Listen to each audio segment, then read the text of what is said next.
Hello, welcome to another video in this Rails API plus React series.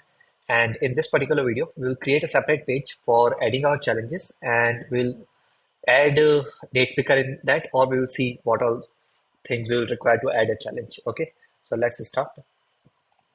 If we go to our APIs first, challenge controller APIs, or maybe actually not APIs, APIs is not the best way.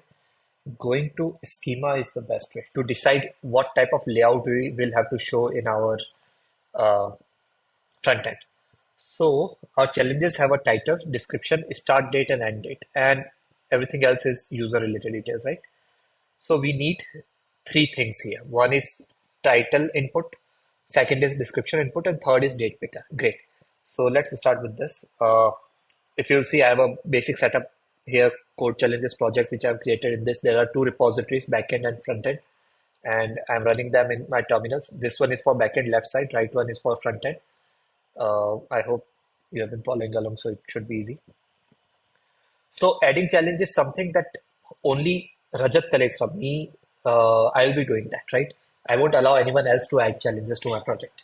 So for doing that, I don't need any.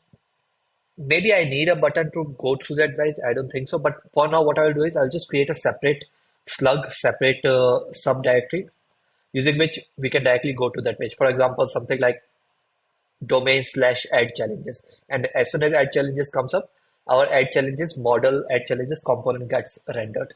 So let's have a look at our main.jsx. Uh, One way of doing that is to create a route in app.jsx. But what I'm thinking is I'll keep app.jsx and routes in this only for things which are directly connected to normal users. I'm sort of an admin user, so I'll do that in a separate page only. Sorry.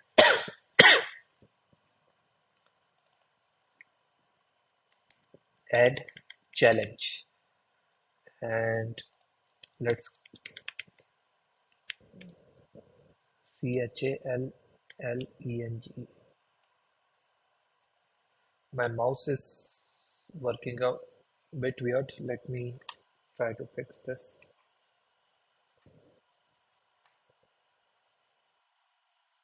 Okay, now it's working fine. We'll have to create this component slash page. It won't be a component, it will be a separate page. So let's do that. Great. We don't have it yet, so const add challenge is equals to,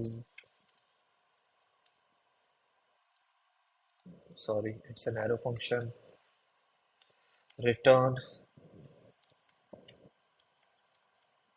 div div add challenge, export default add challenge, and now we can import it here. Yes, it has been imported at the top. Okay, let me fix this indentation. Command Shift P or Control Shift P to open this and sort lines as ascending or whatever you prefer actually. Refresh slash add challenge actually, and we can see add challenge text which is coming from here. Great. So now we have to just fix a couple of things. Let me have a look at login page. Okay, I need this kind of indentation in here also. So what I'll do is I'll go to authentication and copy this one. I need this too.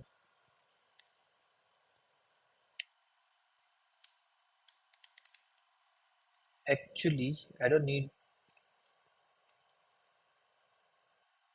yes, I don't need this BG white and all. Add challenge. And we can see it's working great. We have only button element. We don't have any, what do we say, input element. So what I'll do is I'll create that element on my own. Again, mentioning that right now I'm not focusing on UI part. Add challenge, class name, text, for Excel. Great, looks fine to me.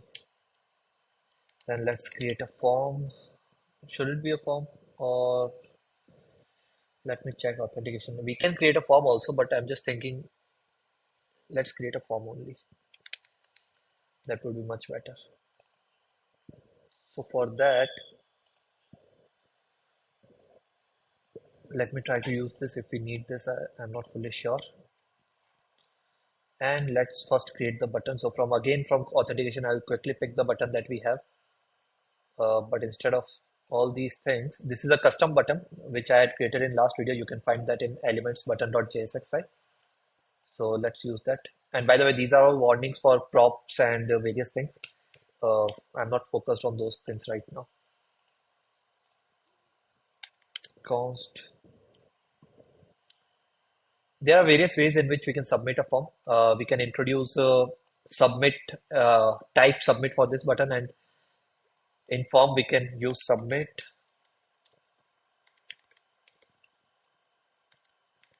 handle submit. Sorry, it's a function. So something like this we can use, and in here we can mention type equals to submit, which basically means that this is a submit button. As soon as this will get clicked, this submit will get triggered, and based on that, this function will get triggered, which we'll have to create. Great. Console.log. What is happening? Clicked. Undefined property submit. Form submit property. React.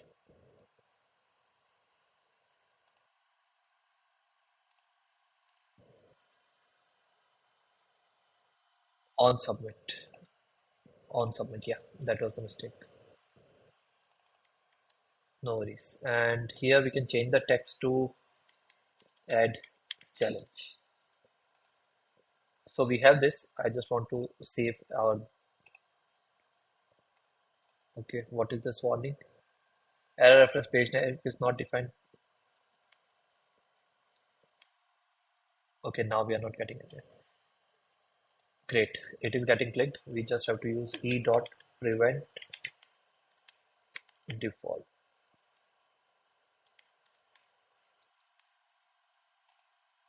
Great. So now we need input for text, input for description, and date picker. Great. So let's work on that. Input type will be text. Value. Let's create use state for this. Const use. Sorry. Const title set title title is equals to use state. The default value of this should be empty or null. I'm just thinking. We can keep it empty. I don't think it should be a problem. Import use state from React.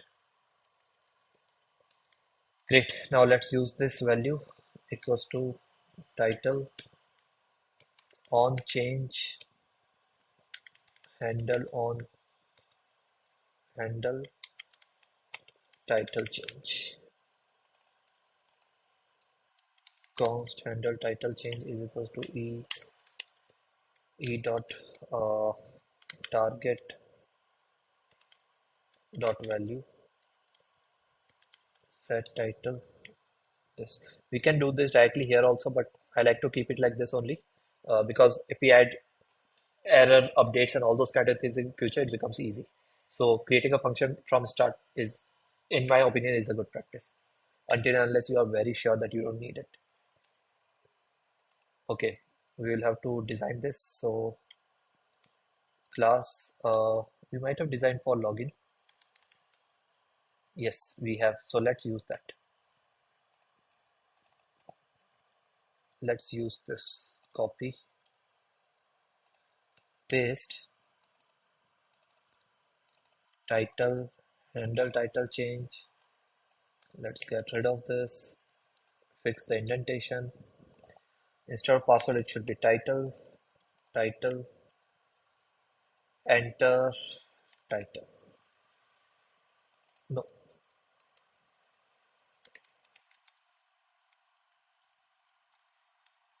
great. And what's next? We need input for description also, and we need date picker also. So what I'll do is, let me, my, why is my mouse working so weirdly every now and then? Okay, we have crossed 10 minutes. Both of these concepts are actually really important. So I was thinking maybe I should create separate videos for that. Or what I'll do is, let me quickly check actually. Adding a description, we will do it in a bit different way. And for date picker also, it's a good React thing. So date picker in React Tailwind CSS because we are using Tailwind CSS. This one, this one, this one, this one. Let's open all of these.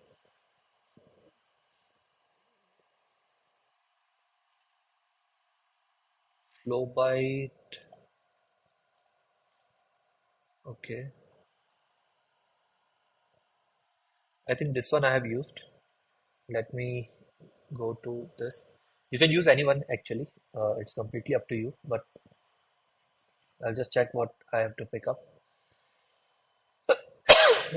Go to full documentation. No, I want to see the demo actually.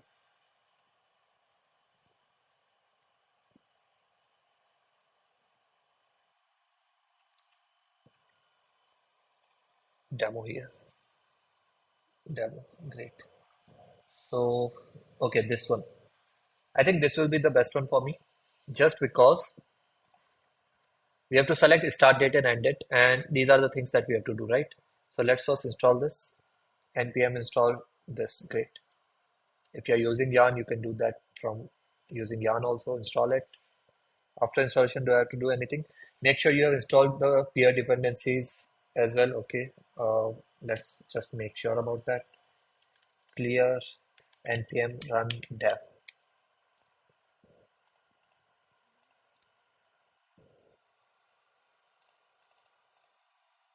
React. Okay. Day.js and React. React we have, Day.js we don't have. But what I'll do is we'll see if we'll get some error or anything, then we'll focus on this. Simple, you should add the date picker to your Tailwind configuration using the following. Okay, I think we just have to add this because we already have this. So let's go to Tailwind and add this. Then you can use this. Okay, great. So let's use this. Uh, but can I go to demo to see what all options do we have? Okay, there is only one demo, then there are theming options and all. So let's use the demo one. This one looks fine to me. Great. And there are various customization options also, like what do you want to show on the left side? I think there is some photo related thing also. So yeah, let's start with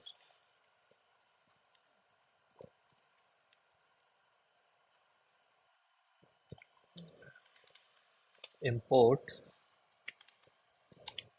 Okay, we don't have it, so I'll just paste this directly. Date picker from React Tailwind CSS date picker. Great. And we have to use this value. I'll keep it below title. Start date, end date.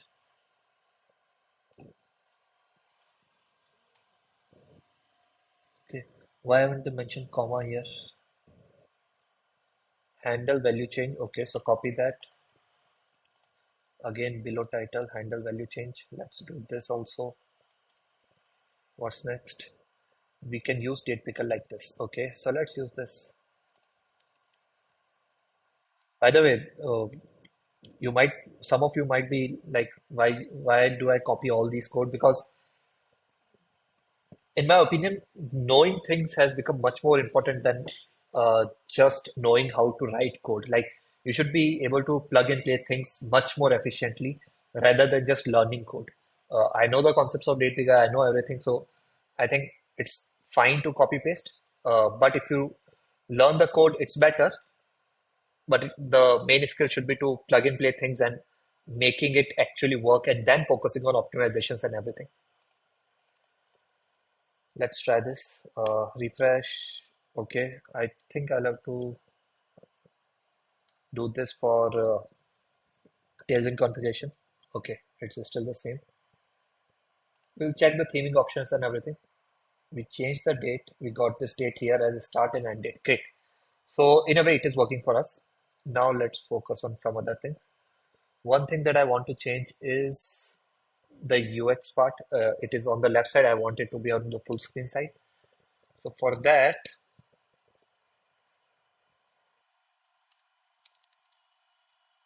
this is one. I know it's not the best one, but yeah, let's keep it like this. Or maybe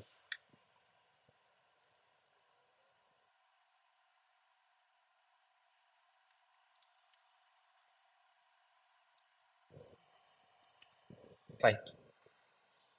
And for date picker, let's go to the demo theming options. What all theming options do we have? Light mode. Yeah, the light mode is the default style used by this with a primary color of blue. Okay,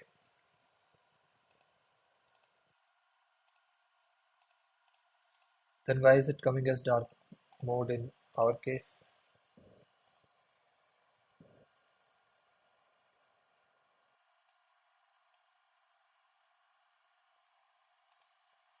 Okay, this is fuchsia color, so this is the primary color. Uh, got it. I just want to change the background color actually.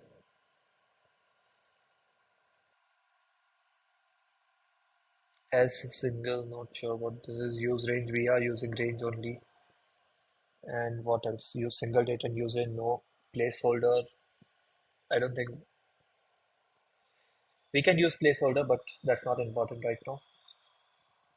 Separator, start from and show shortcuts and show footers. Okay, show shortcuts. We don't need shortcuts actually. So let's make it false. Or maybe if I remove it, by default it should not be visible. Yes, by default it is not visible. Great. Okay.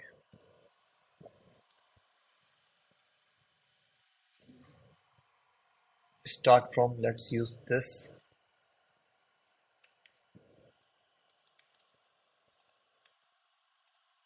Great. So current date in JavaScript.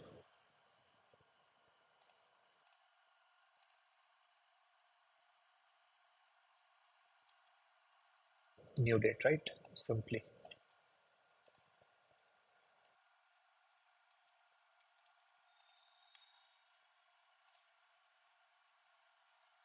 Okay, we don't need that. I think they are doing it by default. So yeah, great. I just want to change the theme actually. Let's keep our focus on that only. Show shortcuts, this theming options.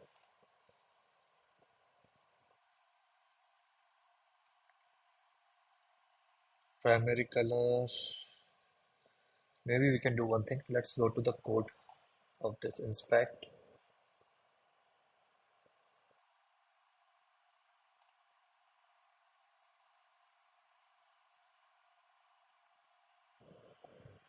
Border key, border gray, BG white, dark, BG slate 800. Okay, so why is it coming out as dark?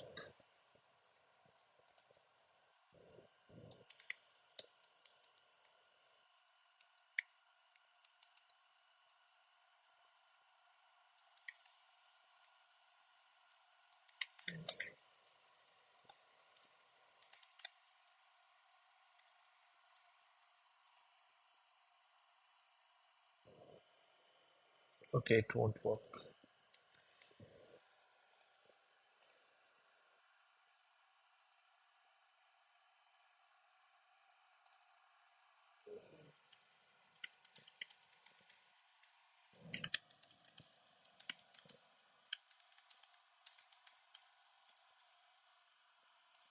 Okay, looks like it's a problem because first result itself is related to this. So we are facing the didn't find anything on the dock if you are using this. Okay, export default this. Okay, that's one way of doing it. And what's toggle dark mode manually? Okay.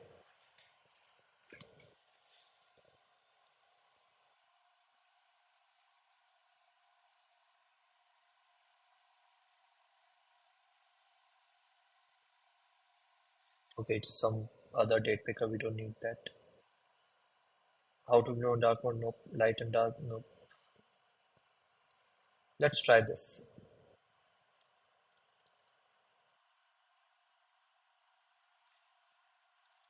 Export default. Dark mode should be empty. Okay, now it is completely light mode and we are supporting that only. Great. Now we just have to fix the UI a bit. So for that, let me try class name. I'm not sure if this property exists in this date picker, but we can at least try. Let's make it work like this.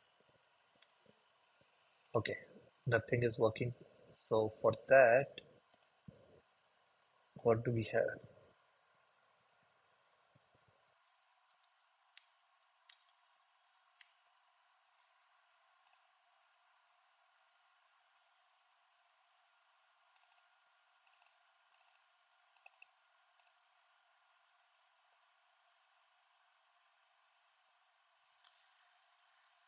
It's kind of weird that when we remove the dark mode, the entire border also got removed.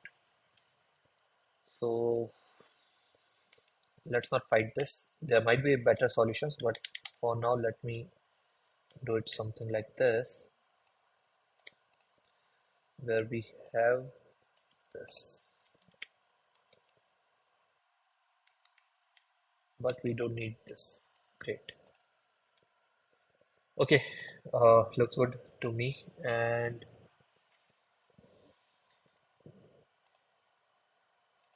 we can select these dates. We can add checks for these dates later on. Right now, let's just create the ideal case that we can think of. And let's see here.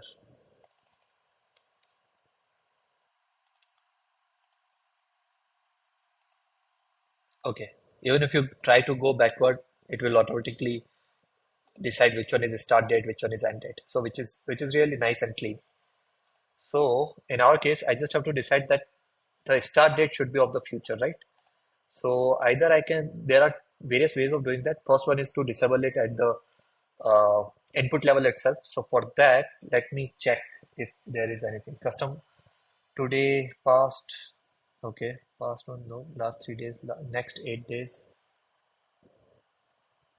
Okay,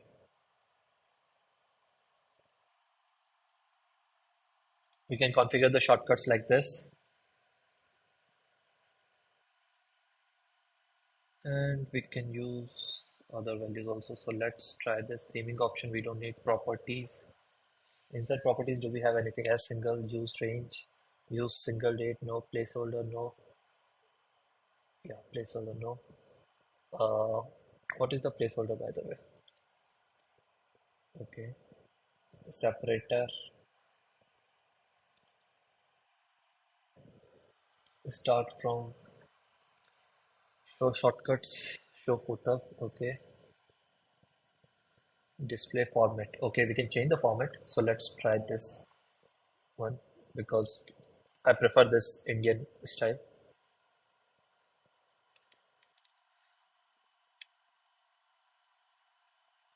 Great, great, great, great. Or maybe I don't need here actually. Will this work? Yes, it does work.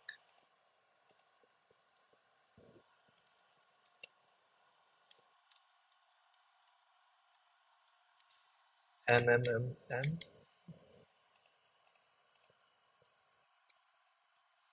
Yeah, 7th May to 12th June. Great. So let's remove this also. I think this one looks best to me. Read only. No, disabled. Great. Use disable prop to disable this field. Okay, this entire field will get disabled. That I don't know. Input class. This was the style that we were supposed to use. So let's try to use this. I'll keep it pretty simple,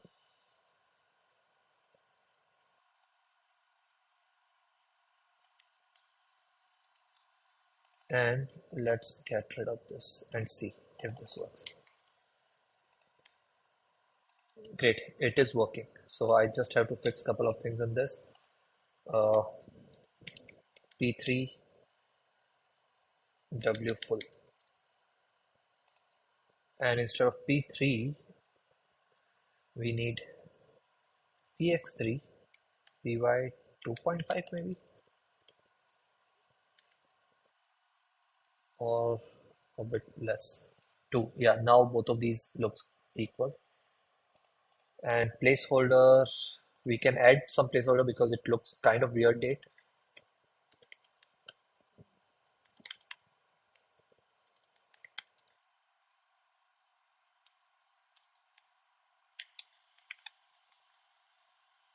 Start date, end date. Great. Overall, it is working out really good. Container class, that's fine.